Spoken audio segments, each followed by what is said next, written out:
of illicit drug use in the nation among those aged 12 and older.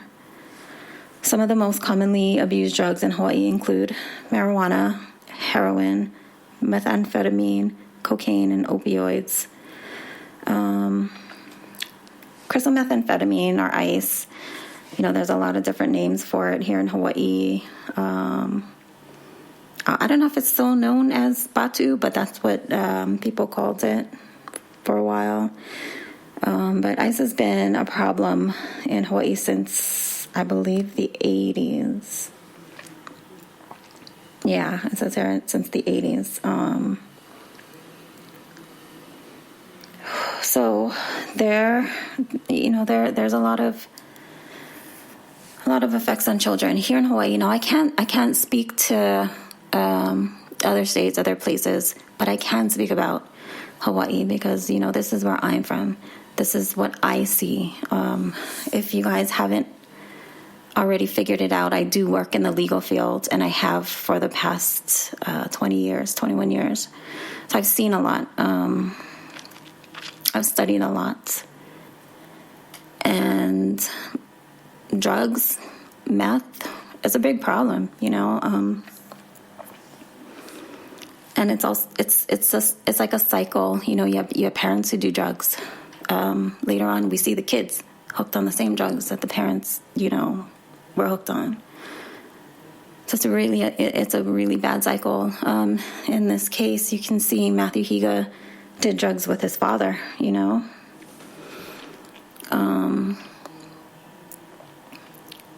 it's been a war. It's been a war. The war on drugs is real. It's really real. I'm sure you guys all know that. You all know someone, who needs help. Or, I've seen what drugs can do to a person. There's and several people that I know, personally, that I've seen them at their lowest. I've seen them sleeping in the bushes. I've seen them losing teeth.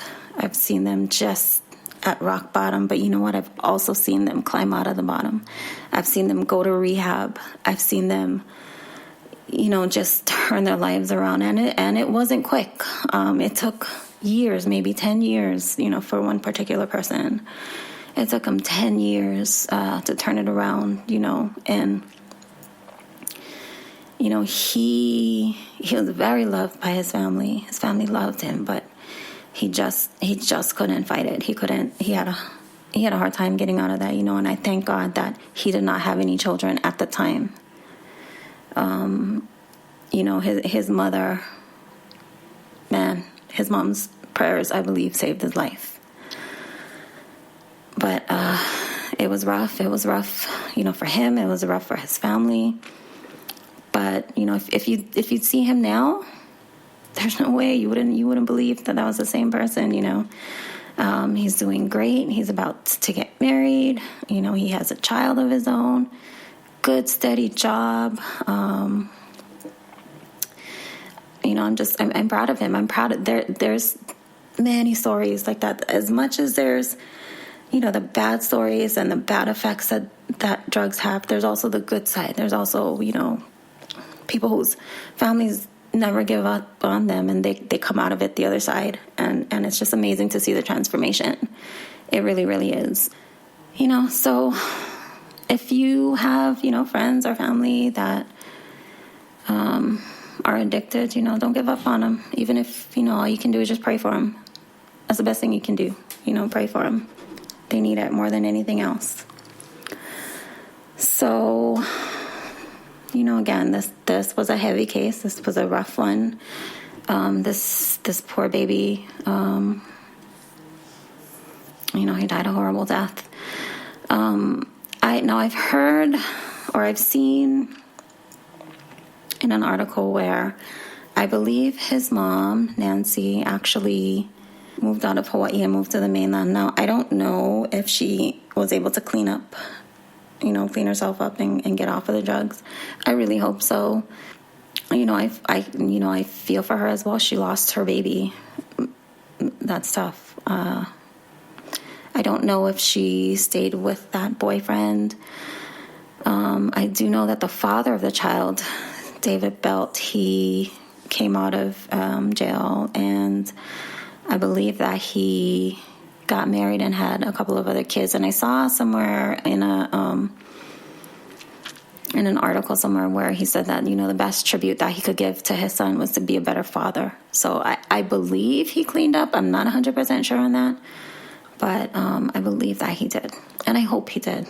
I hope that this family, because there's other children involved, so I hope that the adults in this family, the caretakers, became exactly that, caretakers, that they're able to take care of their children. These children, they didn't ask to be born. They didn't ask to be here. And I'm sure, children are resilient. They want to live with their parents. They don't want to be in foster care.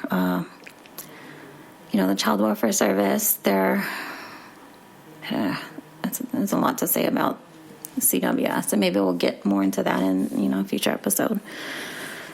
But, so that's it for today. Like I said, that was a heavy one.